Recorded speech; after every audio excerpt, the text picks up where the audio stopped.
So what I do in the school here. So basically, I'm involved in both research, teaching, and administration.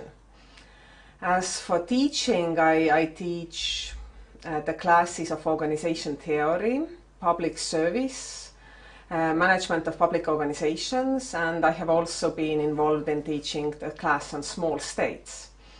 So basically, all these classes are not static, but they are rather dynamic because the discipline of public administration is so dynamic itself. And so the classes can really differ from one year to another, because what I have always been attempting to do is to relate the substance of the class to the most acute topics in Estonia and globally.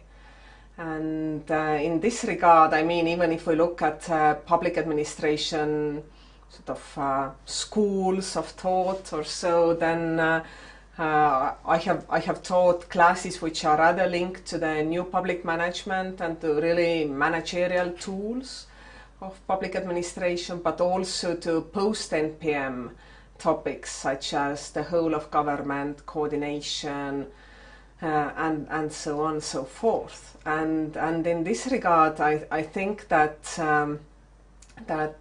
when we looked at both new public management, post-new public management topics, then they actually share certain things they have certain things in common. For example, while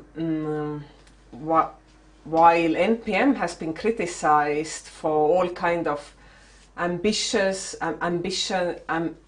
aims, which have not been fulfilled to a large extent, and which have brought actually unintended consequences and sometimes negative consequences. So this is sometimes also true for the very recent developments related to the whole of government. For example, currently we are working on the compilation of this kind of database of the newest coordination practices all over Europe. And what we have found is that actually very often these new coordination practices have also this kind of negative consequences or sort of surprises which are not always on the positive side. And this leads us actually to the problems of policy making and administrative capacity.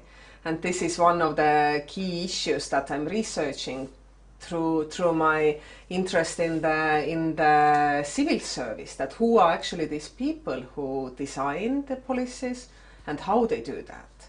And I think that's really the key question in the contemporary world. And some people argue that governments have been hollowed out, that there is no sort of internal capacity to develop good policies. And I think our aim here is to try to make it to improve the situation, and so that the government would recognize the need for the better civil servants, and at the same time we are trying to educate these good civil servants.